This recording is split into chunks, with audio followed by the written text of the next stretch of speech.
at the same time, I did feel very Giga Chad-like because I watched this entire film at 1.0 speed. You know, I don't know why I did that to myself. I probably could have done like even a 1.25, but I sat there in bed and I watched every minute. And I even had to come back and like go over a couple minutes here and there because I'm like, maybe it was because it was like 3 o'clock in the morning when I was watching it, but I'm like, what? So you spent 4 hours watching this movie. I would say that's probably a pretty close approximation. Yeah, factor in the bathroom breaks and the, what am I doing with my life? Pauses, kind of sit and soak it in. Yeah, I really gave this one my all because I really feel like the previous installments, as I recall, I was very gung-ho. Have we started the show, LowRes? Are you recording? Because Aggie's getting into it. I was waiting for you to do the introduction. Like, is this going to be part of your? Because you always do that little cold open. Is this part of your show? And then now we can I'll start the official show. I think so. I think that's how it's going to go. Yeah, because I didn't record any of that shit. Okay. Yeah. Hey, you know what? Welcome to Movies, a podcast about the act of Nostalgia Critic. I am High Resolution Sourdough, joined as always by Hans Moleman. Hello, it's me. Hi. And we've got Eggman Rodriguez. Hola, senors and senoritas. And the only man depressed that we have finished the Nostalgia Critic movie trilogy, LowRes Wonderbread. I have so much to say about this movie, more than probably the other two films, because I think there's a lot going on with this particular installment of the Nostalgia Critic film series. But I want to have us pick up with whatever Eggy was about to get into here. He was really revving up, and I think, Eggy, you've been so positive about every single YouTuber movie we've covered to this point. I just don't know if it's because maybe I've finally come to terms, maybe my joyous whimsy, that little sprinkle of autism fairy dust that always sparkles in my eyes because, I can really relate to it so much. I feel like there is such a thing. It's too much of a good thing. I feel like this movie, it might have been that for me. Maybe a good 90 minutes. Yes, I'm like 30, boom, boom, boom. Yeah. This was like, it's interesting. I still happen to come just without really paying attention. I could kind of feel like when each 30-minute section was approaching for whatever reason, but it just kept going, which it needed to. It had things to resolve, but it just, it felt like a little bit of a glut. Are you saying maybe this movie was a little too long? Well, I know you got to fit in, a cast of 15 equally respectable and recognizable characters, and they all have to have their space to shine. They all have an arc. They really do. I feel like we got that in films that were, under 3 hours, let alone 3.5 hours long. This is only 2 minutes longer than Killers of the Flower Moon, and I feel like this had way more content jammed into it. Like, Scorsese needs to take notes from Doug on pacing. It's actually funny you say that, because I do feel like, even though this is the longest film to date, Doug's sense of pacing has gotten better with this film. I think the first two blend together a bit in terms of he's really trying to chock the scenes full of as much dialogue as possible, and here you actually have a bit of breathing room. And I give him credit for this, although, just to quickly note here, the opening credits, this is probably like the highest production value editing opening credits of the three movies. Hans is shaking his head no for the audio audience. Why are you saying no, Hans? And Hans, you're muted. Are you just upset with the movie? What? You're muted, Hans. Classic Hans. He's gonna be a mime this episode. My God. I'm still muted. This is what I think of this movie. This is my miming. So I don't disagree with the fact that it's the intro with the most production value. It was still 6 minutes long, though. Well, everybody got their own actor credit in this, and that's something that you never see in a film. And to go back to Killers of the Flower Moon, not every single actor in that movie got a title in the opening credits. In this film, they certainly do. and you get a little, vignette of their face from a scene that exists in a prior installment, so you remember, oh, that's who that is. But I'll say just quickly to what I was getting at before. We open the movie and it's silent and it's peaceful, and you're just kind of zooming in on a guy who's sitting on his car, and there's not Looney Tune dialogue. And it's okay. It's nice for a moment. It's like, all right, maybe he's learning something. And I do think, so he shot Kick-Assia in 2010. He shot Suburban Nights in 2011. And then this came out in 2012.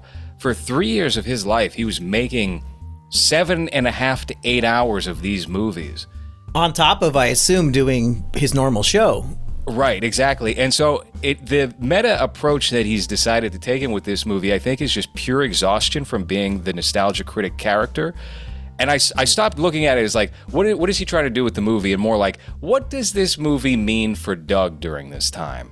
And I think it falls at a pivotal time where he is just ready to hit the brakes on everything. And this does tee up his sketch comedy series demo reel, where he puts the whole Nostalgia Critic thing aside and tries to do something new. And I think he tricked himself into hating being the Nostalgia Critic when he actually loves being the Nostalgia Critic. And it's not an authentic, okay, I've had too much of this. It's just too much at once, rather.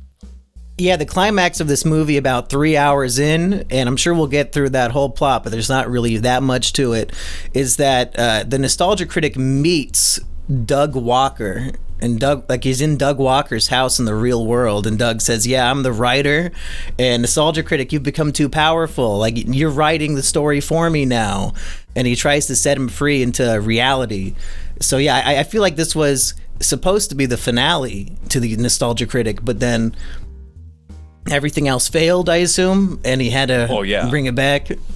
Have you guys ever seen Demo Reel? No. Okay, I only watched it because I heard it was bad, and then I checked it out, and I recommended it. So we shot a sketch comedy series in 2019, and I gave that to everybody who was involved with it and said, listen, let's never have it be this. Anytime it starts to feel like this, we're quitting. It's over. It's done. We're not doing it anymore. It's black and white, very artistic. It's more of these film references. But I'll tell you what, before we even got to the ending of this movie, I got the sense that Doug was tired of himself and tired of the Nostalgia Critic, because there were certain lines of dialogue. There's a character in a fake boardroom that's clearly just somebody's bedroom, and then there's like a cardboard computer or something. There's a man in a suit who's like 19 years old. He makes a remark about modern humor, and he describes the modern humor as, let me see if I have it written down here, but essentially saying, there's no real effort put into the comedy. It's just like run-on sentences full of references. And I was like, well, that's Doug. That's everything Doug is saying, is he's just kind of referring back to these movies. So is he becoming self-aware? And then we get past about a half hour to 40 minutes or maybe an hour. And then it's like, oh no, we have for the next 2.5 hours, it's a complete duplicate of Kick-Assia and Suburban Nights, where you have as many of these people as possible crammed into a tiny space, and everybody's just, goofing around, and they don't. I mean, actually, I'll say they seem to give more of a shit in this one than they did in the last two. In the last two, everybody was just kind of walking around awkwardly. In this one, they're starting to like get into their characters a little more. Jew Wario's taking his shirt off before he fights people, so there's a bit of effort put into this one. It was the last hurrah. They had to put in their best effort, because if the flagship series of Channel Awesome, Nostalgia Critic, is quitting, everybody else better grab a fucking lifeboat. Like, they're gonna be fucked. Like, the whole website depends on Doug.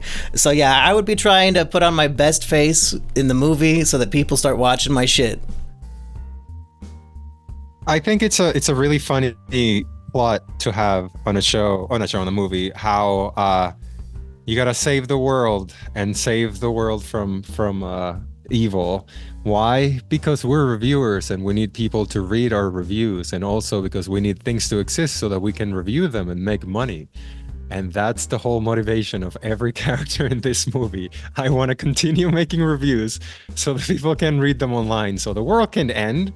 We need movies and video games so that I can continue writing in this website that died. How long did it die after this movie came out? Because I know like the whole cancellation thing, right?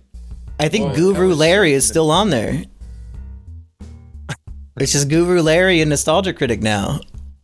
Well, isn't Guru Larry trans now? No, I'm thinking of someone else. There's a lot of trans references and trans pointed humor in this movie, especially from Cinema Snob, where he puts somebody through the lie detector and says, "Are you a transvestite?" And Colin Mockery's trans son/daughter is in the movie again. And Back, okay. Yeah, and since his name was Luke, he kind of plays Luke Skywalker in the film. That's about as creative as they get with it. Wowzers. Yeah, Hans, the cancellation took place in what, 2017, 2018? So the Nostalgia Critic might have gone on hiatus from, this was 2012. Demo reel starts in 2013, I believe, and goes until 2015. So he probably brought it back a little before demo reel ended, I'm guessing. So he would have a parachute or something to jump into. So it wasn't that long that he retired the character. And then he brought it back because nobody cared about Because money and anything else. views. Yep. If you were I was gonna- thinking of Jim Sterling. Being trans. Stephanie Sterling. Yeah. No, are you guys not familiar with Jim Sterling? He was like a British video game YouTuber. He's a big fat man that is like a wrestler or whatever, and then he just went trans, so he just wears a wig now, but he's still like the same. You mean she? Sorry. Jim is a very This person. feminine name, you know. I mean, Jimberlee, Jambalaya, Jamboree. Hey, looking good. Yeah. I've had sex with uglier women than that, so. Damn, look Oh, at wow. that lumpiness. You got 3 rows of titties. What else do you want?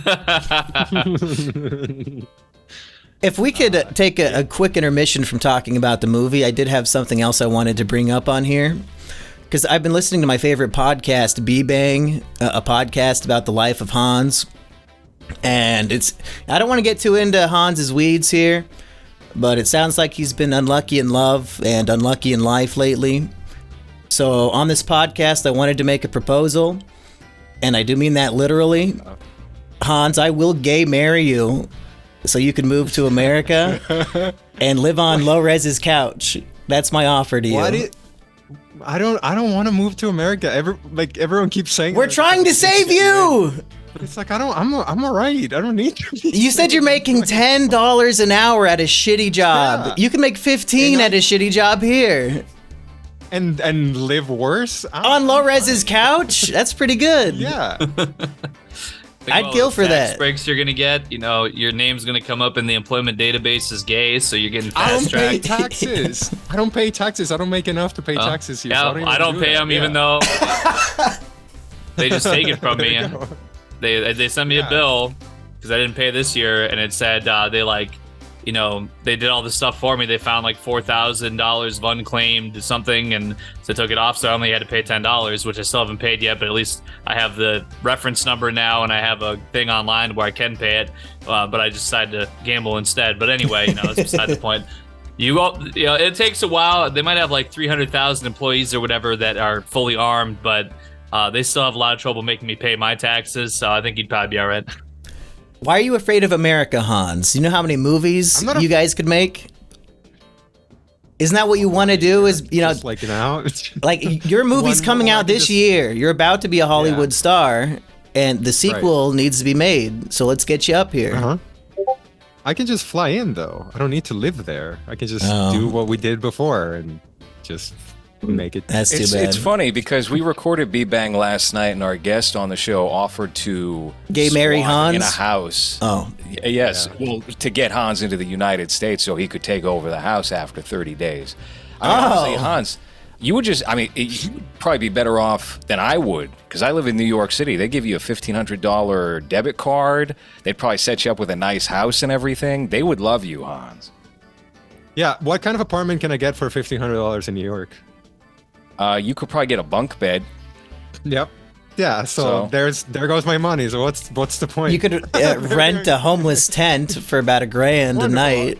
I can move to America and be homeless, or stay in a house where I can't leave the house, because if I leave the house and anyone else comes in, I can't come in anymore, right? Because it's not my house, just squatting there. That sounds wonderful, guys. That's the American dream. Yeah, that sounds like what I want to change my peace and my. Hey, I've never heard anybody say the Costa Rican dream. Right, because it's a reality.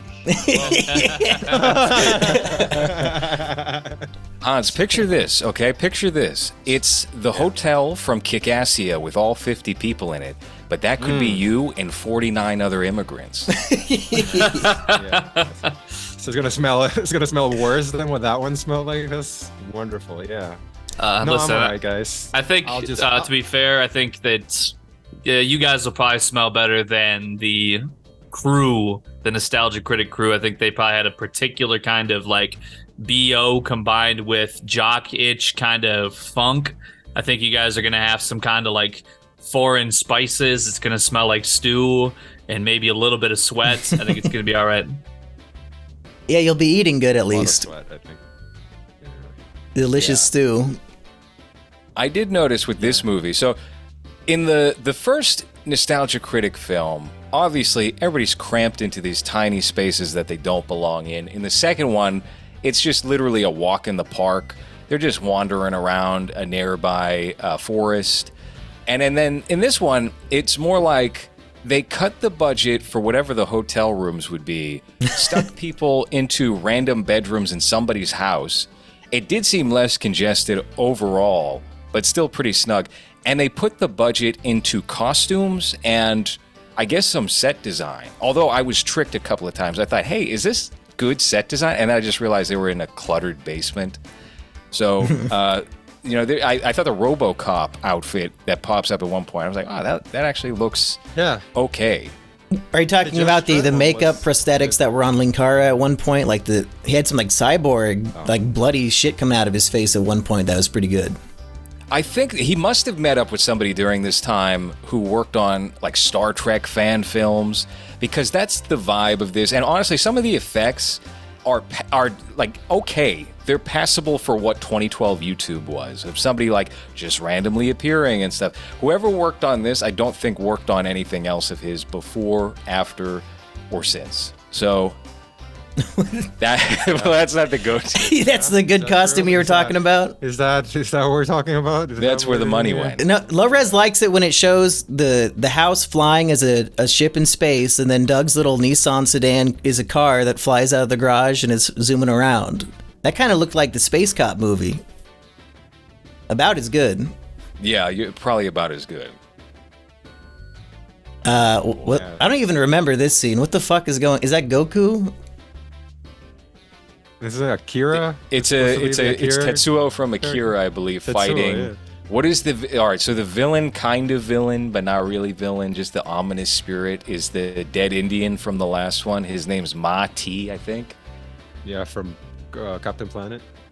Yeah, and he is just this force that appears here and there and doesn't really do anything. They say that his character is still alive, but his actor is gone, and therefore it's a plot hole. And then it's kind of like the Nothing from Neverending Story, where this plot hole is going to destroy the universe. And in the end, Doug says, let's just make the plot hole so big that we live in basically Clown World. And that's kind of how the movie ends, is that they all live in the plot hole universe. Yeah. Did I watch the wrong movie? Did that happen in the movie you watched?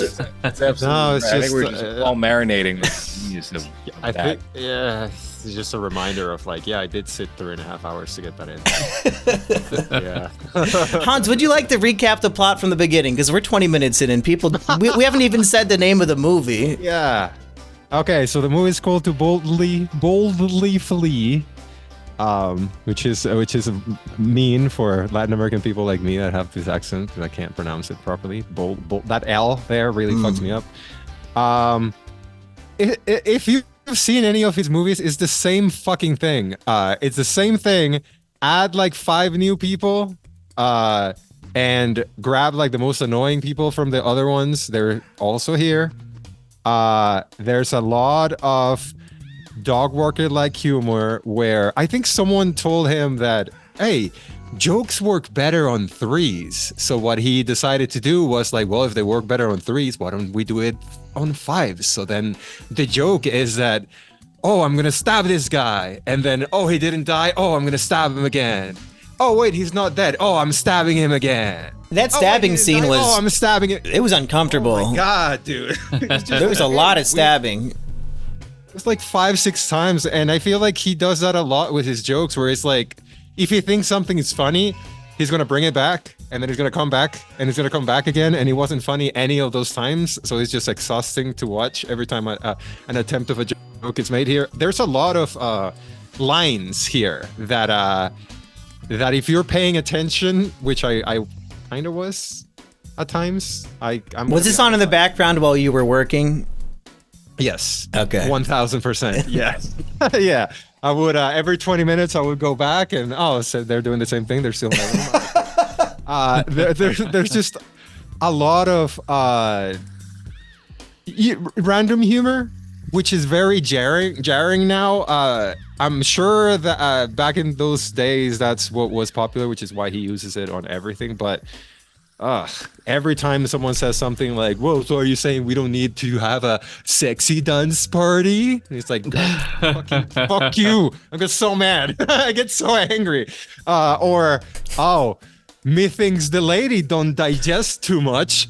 Haha." And then Doug goes, "Oh, it's protest, not digest." Yeah, your Shakespeare's terrible. I want to kill myself. Yeah. It just makes me want to fucking shoot myself. Well, in the see, face. listen, I'm going to disagree with you here. I think some of the lines are a bit more clever than the last two films. And I'll give him credit again. He's getting a better sense of pacing with scenes where somebody will tell a joke and it just won't purely be a rushed out line of dialogue that you go, why is he making a Lord of the Rings reference? What was that?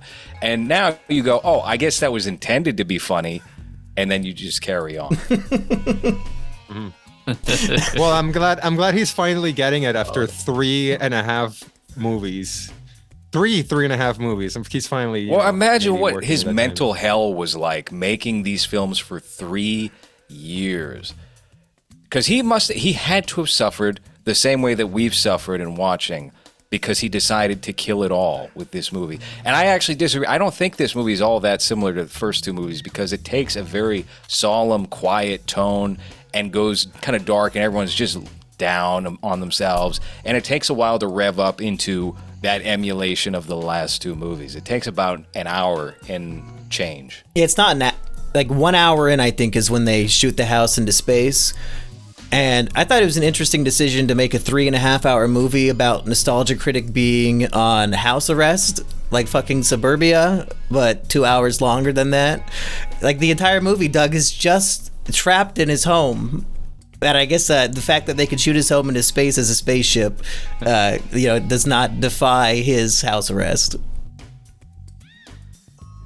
And also the fact this is a very Charlie Kaufman-esque film with the meta elements and him meeting himself. And it's very Stephen King. It's very Dark Tower, if you will. Yeah. It's probably as good as Dark Tower, to be honest. That movie sucked. Andy Kaufman, you said, right? Yeah. I don't know, one of those Kaufmans. But it's also, he does have quite a lot of nerve to make this. Like, every installment has been longer than the last one. The first movie is only 92 minutes. And I think it felt longer. Yes. We were dreading the 90 minutes. It was like, oh, God, this is tough. And then we went into Suburban Nights, and that was a total horror show, realizing, oh, this is 2 hours and 10 minutes, something like that. This one was so ridiculous. And I know we had this planned. I only watched it today, to be honest with you. And I told Hans about it a week ago, and he just wouldn't reply back at all. He wouldn't set a time of the day. And then finally I was like, they want us to set for 5 o'clock tomorrow. How about I just say 7? You said sure. And then I passed the link that you, after I confirmed, okay, to Boldly Flee, send the link to Hans. And I realized, oh, fuck. This is 3 hours. This is 3 hours and 30 minutes. Something like that. And I was ready to watch it on 1.5 speed, but I just couldn't fathom the idea of hearing Doug Walker's voice, which is already So shrill, and at an even faster pace. It would have been terrible. So I watched it like you did, Eggy. I watched it normal. Wow. Yeah. I don't think he's the worst one with that voice, though. I think the British guy. I completely agree. The British guy is really where I was like, "Fuck this movie," because I was trying to keep an open mind up until then. And then he says something to the effect of, "Please don't fire me, Mr. Critic," and he's really mugging and he's crying, and very off-putting. But I think something happens here where the length is so egregious that it's almost like you fall into the Nostalgia Critic world and you just kind of start to accept it, and you're like, yeah, I guess this isn't as bad. I know it's longer, but it's just, I don't know. You were submersed in the world. Yes, I was. That's what happened. And that didn't happen to me because it took me the entire day to finish the film. Like 30 minutes. Oh, I got to stop for an hour. I'll come back to this on the treadmill tonight. Fuck this. See, you and Hans tried to basically cheat fate by speeding it up, and it made it worse, and it just took longer, I think. But I didn't speed it up because as soon as I heard that guy's voice and was reminded of that, I was like, I'm gonna want to throw my computer against the wall as soon as he starts speaking with that voice. So no, I think it was more like yesterday. I started watching it last night, and I thought I was already like halfway in. I was like, okay, cool. So I've advanced a lot. I was 35 minutes in, and I was like, oh fuck. I was like, no, like I can't. Like, well, obviously couldn't finish it last night, but. Yeah, it's just very long, and a lot happens that don't matter. So then you're just left with 3.5 hours of, oh, really? That's how you decided to end this? Yeah, they'll come up with bits, and then they'll make the bit last 10 minutes for each character. So there's one guy who wants to be the leader, but he's wearing a red shirt. And on Star Trek, if you wear a red shirt, you die. So 10 full minutes of the movie is just red shirt guy dying, and then he shows up in the next scene like Kenny in South Park, and he fucking dies again and again and again. The same guy with the stabbing bit. That's the guy that got killed in that scene. Yeah. That just goes on forever. And it's just, okay, dog. Fuck, get a fucking editor. Go ahead, LowRes. He kind of beat Disney Marvel in doing we're going to kill a meaningful character and then reverse it quickly sort of thing. And it is, with the runtime thing, this is such a product of this time.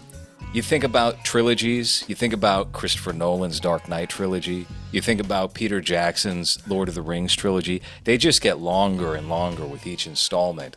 And I feel like this is clearly set to emulate those two trilogies. Yeah, this was the Return of the King. Yes. Yes. How long do you think the script is for this? Oh my God. Do you think there's like a long script, or do you think there's a lot of just improvising? I guarantee you he was writing the script the day of for different scenes and then just threw it all together afterward. Is it usually 1 page equals 1 minute for a script? Mm-hmm. So you can calculate that pretty easy. He wrote a fucking book. But I think in one of our previous reviews of this trilogy, I mistakenly said, and unless I missed it, I don't know, that there's a scene in this movie where Nostalgia Chick gets raped, but that didn't happen, did it?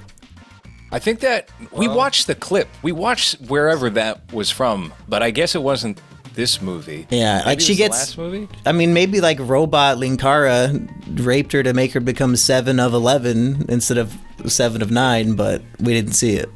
Yeah, doesn't he? Yeah, he turns her into a robot with his penis, isn't it, or something? I guess like maybe they cut it out for this version of the movie.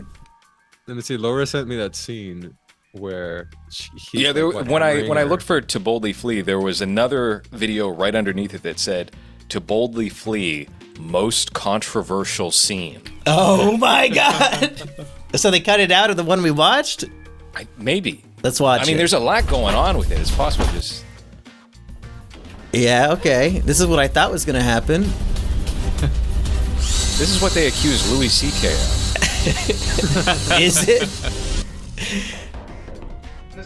Okay, yeah, I saw this, but it's not really a rape joke, is it? Well, that's the thing. I think they were going for that, but I don't think it translated properly because look, so... Yeah, within the context of the film, this seems fine. But I guess the joke is that he's a virgin or a child because he thinks that those drilling sounds is sex, right? He does? Well, just wait. And maybe he's just stupid. Oh, remember when LowRes said that they were not just standing around? Yeah. That's Here we the go. whole movie. This is the entire movie. Hold on a second. That guy in the red polo, can we go back to him? Oh, here it is. Okay, yeah. Oh, For a good third of this film, he's just he's sitting on a couch in a basement. This is the first time I think I've seen him stand. okay, so here's the... Oh, I turned this volume up. Okay. Shut the volume, goddammit. Fuck. How would you know? Okay. I'm French. Brain. Young brain.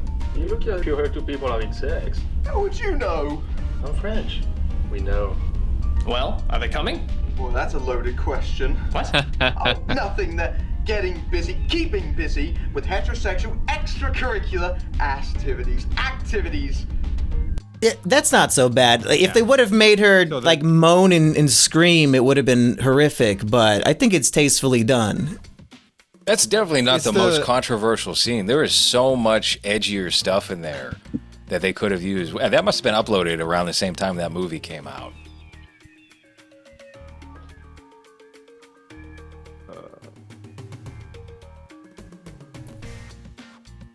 Yeah. Aggie, do you Oh, you're waiting concur? for me? I don't know. I was just... Yeah, the 10 seconds of silence there. Oh my God. Well, I mean, I just had to. There's something was going on in my mind where I was just like, I don't know, just putting it all together. All of a sudden, it was when I watched it. I'm thinking like, some kind of reprogramming. I'm thinking like electric bolts and magic spells and all this stuff. But then like I got this like image in my mind of like a sweaty autistic cyborg just like bending her over the sink or something, and while everybody's just like standing, they got like 40 guys like standing outside the door. Something about that was just very profound to me. Like, you guys are really introducing, I don't know, like I said, I think I just lost a little bit of my autistic sparkle since the last review. I really came at this film like so straightforwardly, but the way that you're kind of bringing this context back into my perspective is really just like there's little moments, like some of these moments in the film are just coming back to me, and I'm reinterpreting them now kind of live and direct. Well, I don't intend to destroy the magic of movies for you, Aggie. If you enjoyed it, I'd love to hear you praise it. Maybe you can convince us. I mean, frankly, I didn't particularly enjoy it overall. I mean, I the thing of it is I do agree with LowRes that at the expense of the increased length, there was certainly more breathing room with the dialogues. It wasn't heaping shovels of shit on top of each other over and over again to like try and reach the ceiling as fast as possible. And yes, the production, I think, for considering how many people were involved, the fact that there was so many irons in the fire, the length, the script, everything, I think that the production value, I could sit there and I could appreciate it. The extra care, the extra work they put into this, I think, over the previous films. I'm not sure if I do entirely agree that this was seeking to mimic things like the Star Wars prequel, or I shouldn't say prequels, but the trilogies of other established franchises. I just kind of feel like, they just kind of had more and more to put into it. Like they probably just had the writer's room, everybody coming together and just really, putting in their 2 cents. This is what my character's going to do. Okay. This is what my character's going to say, and kind of pacing it and spacing it out a little bit more. You think that Doug was open to other people's ideas and he wasn't kind of just the puppet master? Well, I know that also kind of goes against the established canon in the Twigverse, but... Was it? I thought he was Michaud, the one that was a dick, not Dog, right? I thought Dog was just the guy that everyone or that Michaud would step over all the time, and he would always let him do like the unpopular decisions so that he wouldn't be the bad guy, right? Wasn't that the whole thing? I don't know. I think it was something along those lines. And there was also Rob Walker being an asshole or something too. But everything Doug was accused of was essentially just being complicit and paying for not very friendly people working for him. Okay. Then all right, I doubt that artistically Doug would allow everybody to have input on their own characters and shit. But I mean, I don't know the dynamic over there. I would assume he wrote this script and he's like, "Yep, here's your parts, everybody. I hope you like what I wrote for you." But maybe Iggy's right. It could be a bit of both. That's just where my gut instinct would lie, that the length and everything was not necessarily an intentional choice. I think it just kind of ended up being that way due to how they put the film together and what they wanted in the film and how it came together the most coherently, which I do appreciate. But still, with that being said, that's just my gut instinct from the production. But I think that Monkey made a good point, though, too, about everybody trying to get their last hoorah and, get themselves known and established before the doors were set to close on the company. So I think I could play into it also. LowRes, at the beginning of this podcast, you said you had a lot of things to say about this movie. So I'm curious if you've let them all out yet. Or is there anything burning on your chest you got to discuss? I think that's probably the majority of it, but I do want to point out one thing in this film that is not found in the other two films, and you really don't see a whole lot of it in Doug Walker's content, maybe one or two times. But this movie has a big celebrity cameo at the very end, and it's an in-person cameo. It's one James Rolfe, the angry video game, who previously he would never show up in person. He would go, I'm going to record my bit on a TV in New Jersey or wherever he lives, and you can use that for the movie. This time he shows up. Well, he's got daughters, LowRes. Don't you understand? He has no free right. time. He was too busy for Godzilla Kong, but for To Boldly Flee, it was opportune. Well, you say he showed up. He's only filmed like in the corner of somebody's house with a completely white wall, right? If anything, Doug might have flown to his house to film this. Because it's just the two of them in the shot. Is there a two-shot? Hans, I know you're... I'm looking for it. Yeah, if you can scrub and see if there's a two-shot with both of them, but it fooled me if that was the case. Yep. Okay, all right, so they're together. Okay. They're together. Yeah, but it's just like the corner of the house. Like, this could be anywhere. Yeah. No, you're right. You're absolutely right. Here's something I did notice about Doug, In this scene, pause, he has really terrible razor burn. Oh. Doug Walker does. You can see it right around here. Oh my God. You don't see it in the other scenes. He did not throw any makeup on that to try and lessen the redness at all. It's very bumpy. It looks very agitated. Probably like he shaved an hour before shooting. Like this was filmed maybe last minute as he was editing the movie. Yeah, definitely. Yeah, I would be impressed if James was in a scene with anybody else. Does this room, do we know if this room comes up in any other scene? Because I guess you're right. Yeah, he could have flown to New Jersey for sure to shoot this thing because it's just so bland. It's just any apartment ever. Yeah. Hans, I think I cut you off. I'm sorry. No, I'm gonna be honest with you. I forgot how bad this nebula effect is, and it kind of just like mesmerized me there for like 10 seconds. Hypnotized by the film. Oh yeah, I think it. I kind of feel bad for Doug Walker in the same way that I feel bad about James Rolfe, where I mean, not for their success. Obviously, they're a lot more successful. They're very successful with this thing, but the thing that I feel sorry about for them about is that they obviously hate these characters, but nobody cares about anything else they do. So whenever they've tried to do something that's not that character that everyone likes, it's failed or it hasn't done as well. So they just don't do that anymore. Like Bored James and whatever other reviews he would do where people would watch. I think people did like Bored James, but he had a falling out with one of those guys. He didn't have a falling out, sorry. Mike Matai had a falling out with Bootsy, who's the other guy who did Bored James, and he banned him.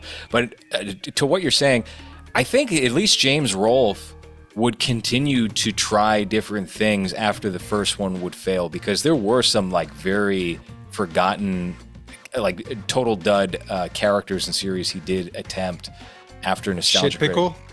Remember? You mean Dog Walker? No. Yeah. Sorry, I meant Angry Video Game Nerd. Yeah. But I think the difference is people will watch and accept James being James because he's been around long enough and he's consistent enough, and he has spread out and done different things. And people really rejected that podcast with the Fatsos, if you remember that. People of memory hold that now. But with Doug, I don't think anybody would watch anything that he does as himself or as another character. And he also gave up immediately after Demo Reel didn't work out. So Are you telling me you never watched Doug Walker's little video essays he posts? He posted one about Marge on The Simpsons recently. That was actually very good. did he? Is that what he's up to? I mean, when he posts Nostalgia Critic videos, but he also just posts little video essays. And I think when it comes to animation, he kind of has an authority on it. Like, he kind of knows what he's talking about. And it's usually pretty interesting. Like, I don't watch Nostalgia Critic, but I'll watch him, do a normal video. See, I didn't even know he was doing normal videos. I didn't even know Nostalgia Critic was still this reliable source of income for him. But I guess what else is there? Yeah. Aggie, when's the last time you watched a Doug Walker video?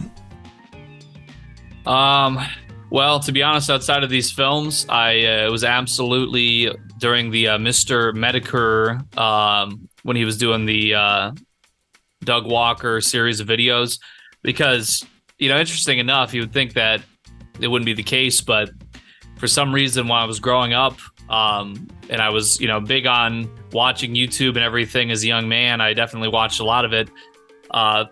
Like all Angry Video Game Nerd. I don't know if I think, well, the thing is, actually, I knew about Cinemassacre. I think I probably watched a Cinemassacre like podcast before I even really watched an Angry Video Game Nerd video, which is really probably the craziest thing. But somehow, I don't know, like this whole sphere, and I used to watch like autistic stuff. I watched like Yogg's Cast, Total Biscuit. I watched Saturday Morning Breakfast Cereal or whatever that show was called with the orange hair guy. A lot of it. I watched what's that one? I can't remember the Big Comfy Couch? No, that was when I was like 5 years old. Bear in the Big Blue House? The energy drink, the one that makes you run faster than Kenyans. Prime? No, Power Thirst. Yeah, from 17 years ago. Wow. Now that was some real OG. Wow. It's got 34 million views. It'll make you run faster than Kenyans. Yeah, I have autism, but somehow James Rolfe and Doug Walker just evaded me. I don't know how. So you were never a fan. Have any of you guys watched Smiling Friends? There's Big Doug Walker news. Yeah. He was on this Adult Swim TV show. They pulled Mike from Red Letter Media for a voice too, right? Yeah, all three of them. Rich, Mike, and Jay are on the new episode. But Nostalgia Critic was he was in it as like a demon hunter, and it was him on camera as a human. I mean, I think that's what he's supposed to be doing. I think he's supposed to be a cartoon voice actor guy, and he was human acting. He was there. He wasn't a cartoon. They were watching him on YouTube. Oh wow! Yeah, no, it was actually very good. I'm pull it up, Hans. It's on YouTube. Yeah, let's take a look at this, please. I would love to see this. I'm checking out his channel right now, and honestly, I might subscribe to him because he's on a current kick of reviewing old Batman stuff. And there's also a video that says top 11 poorly aged Bill Cosby commercials. Yeah, that's a very hard to watch video because Eggy, did we watch that together at my house? We did. You said that you need to watch this because it's very hard to watch. Yeah, because as I recall, he seems to think Bill Cosby is a pedophile, and it's all pedophile jokes, and that's not what happened. But he's not a pedophile. I know. Wow. Oh boy. All right, so this is the clip. Yeah. Demon. I just found out how to vanquish the evil demon on YouTube. Hello, I'm Daniel the Demon Slayer. I slay demons so you don't have to. This video is brought to you by the Dollar Shave Club. Whenever I... Sorry, let me just skip a bit of that. Thank you. So the only way to slay this demon is you must drain its blood on a full moon. Ooh! Now don't forget to like, subscribe. Now we'll never find out how to vanquish the... And if you pay close attention, the ad was like 8 full minutes of the video, and then they skipped to the last 10 seconds for the information. Pretty good. Wow. I'm happy for him that he's got something that is legitimate, even if it's just that. I think that's a big thing. So He was on Adult Swim. Yeah. Eggy, have you ever been on Adult Swim? I never have. No, they never You know, played a you- trailer for That Field with No GF on Adult Swim. No, there was actually a guy who was like European or something. He hasn't had anything published that I can recall, but he had a pilot once, and I only know because I took a screenshot of it and I posted it on Instagram. So I was going through my Instagram stories archive the other day, just happened to find the picture again. But basically,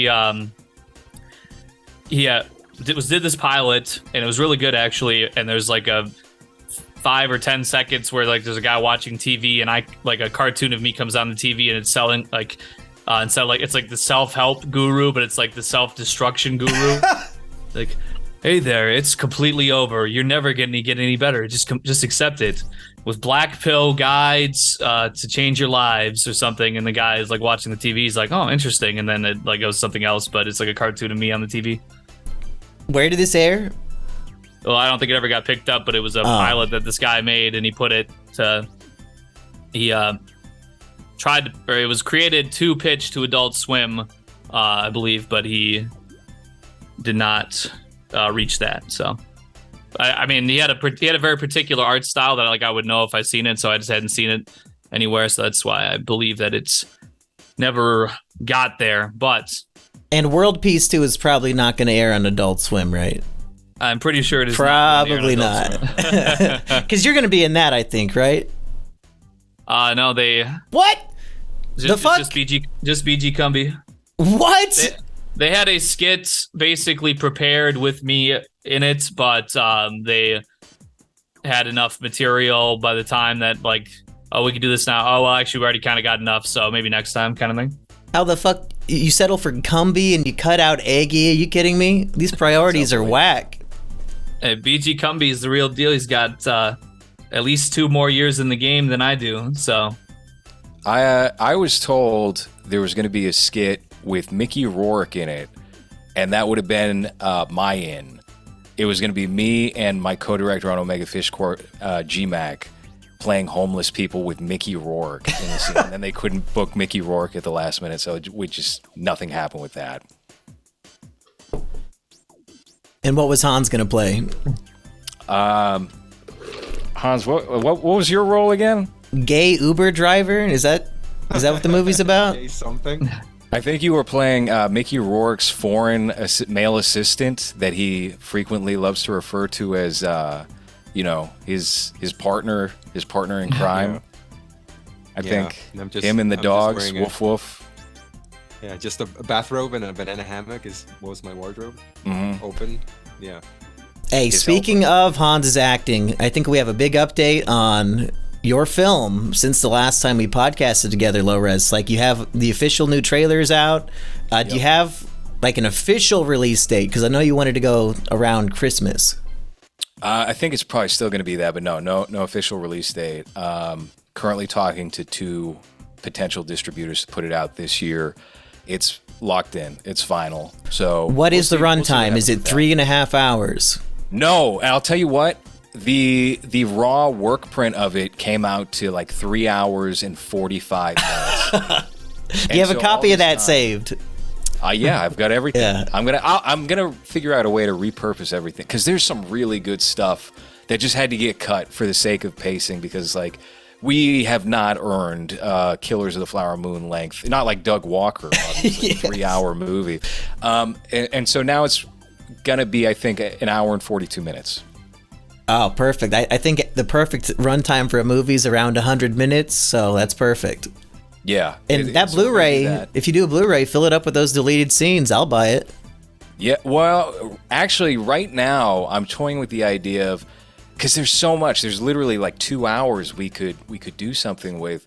Could I just repurpose this? If depending on what the reaction is to the movie. If people don't like the movie, then fuck it. It'll probably just be DVD special features, Blu-ray special features.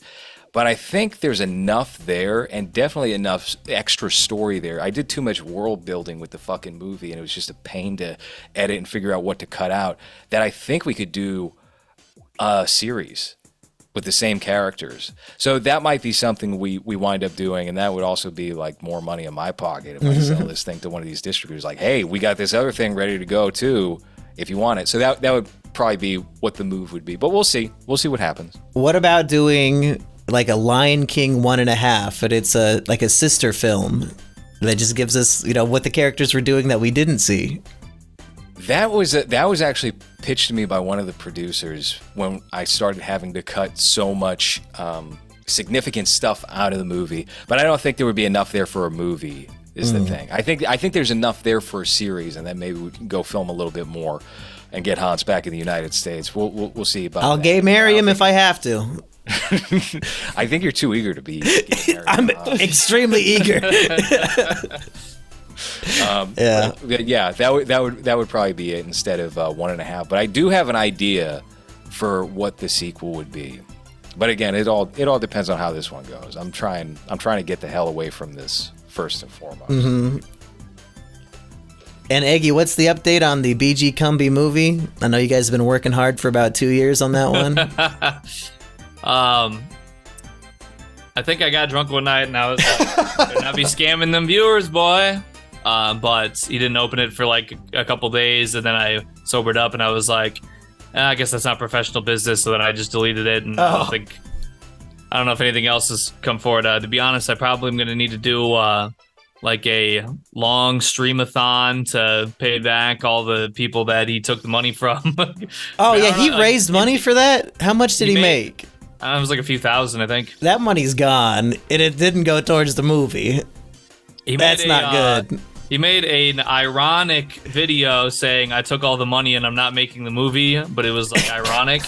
But it's pretty sincere. But I think he took all the money that is not going to make the movie. But I know there was I don't know if I'm at, liberty and to speak. Basically, one of the people involved with the film, I think, has like a health condition. One of like the co-directors or whatever. So I think that had something to do with it initially. But otherwise, to be honest, I don't know. All I want the world to know is I didn't see 1 cent of any of that money. Yes. So don't. Not yet. He better pay you when you're on set. Boys, we're at the part of the show where we usually discuss what we're gonna, like, what YouTuber movie we want to review next. And I think we've previously said maybe this will be the end, but I don't know. Is there anything else we are hankering for? Because this was torturous. That's tough.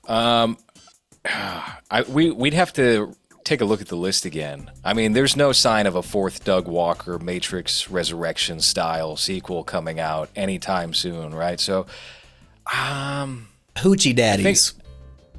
Yeah, maybe we finally get around to Hoochie Daddies. Hoochie Daddy Summer. Speaking of 1 episode a week, yes! Yeah.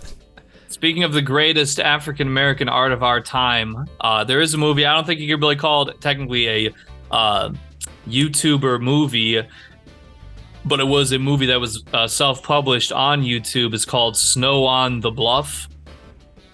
And you might not have heard of it. It's considered by many in the streets to be a hood cinema classic, all gonzo style filming, camcorder, really in the streets, real gangsters and drug dealers in it that did go to prison for real for other reasons.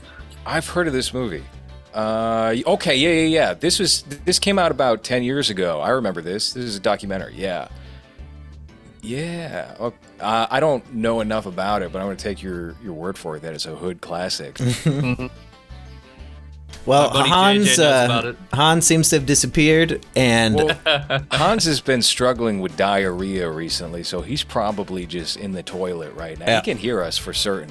Well, I don't want to be too forward, but I might also want to have that sort of situation happen very soon. So if I can request that we end this show sooner than later, if you guys are, and that's something you want to talk about, I can hang out. Well, you got the Pat Sajak Columbo AI article that you presented to me. Yeah. Maybe we'll get into Columbo or something again before we reapproach any YouTuber films. But I think I mean we might be tapped out on the big ones. There might be some obscure nuggets in there. I think that's something we're just gonna have to marinate on off mic. I feel like, was it Baby Cat that you commented on my letterboxd and said this is technically a YouTuber movie? Because that's a terrible film that we could review. And I would recommend it. Baby Cat, it's basically a soft porno. Who did it? I remember saying something. I don't know if it was that. I don't know. I was trusting your judgment, but yeah, I might be mixed up on what we were even talking about. I think so. Oh, no. I think it was The People's Joker, maybe? Well, we already reviewed that. You covered that already. Yeah. That was shit. That was bad. Aggie really liked it. Okay. Yes, I mean, to be honest, you know, a lot of people say that Joaquin, that he really brought the Joker to life, but I think that Zier's performance as Zier Joker, I mean, the palpable melting reality that I could just feel through the screen, the people with fursuits and visible butt plugs sticking out, the smell of the theater. Truly, it was a cinematic experience second to none. Amazing. I can't wait to see it. I can't wait to go to my local cinema and check it out. So yeah, only that's, $12 a ticket for some reason. Double the price of usual, but that was fine. I only had to pay for 3 people to go. Aggie, did I buy your ticket or did I make Aggie buy his own? Did I buy yours, Aggie? You did actually, yeah. Oh, good. I think I can't remember. There was something like a meal or a drink or something that I paid for after the fact. I was Okay, like, good. Bought me the ticket. I remember that. So $6 movie tickets, that's unheard of anywhere where I've ever been. Oh, you got to move to Iowa. I mean, maybe. I mean, the cheapest movie ticket I got recently was I saw the TV Glow and Aggro Drift, which were close to $6, but it was the Alamo Draft House. So they knew you'd be spending money like $12 on a fillet of fish and $15 on a beer. That's really where they recoup. But if I go to like the local rat-infested fucking theater, I'm paying $18 a ticket. It's outrageous. Yeah. I go to matinees and shit here in Iowa. Did you guys record your TV Glow episode? No, Hans hasn't watched it yet. So okay. Is that a YouTuber movie? There.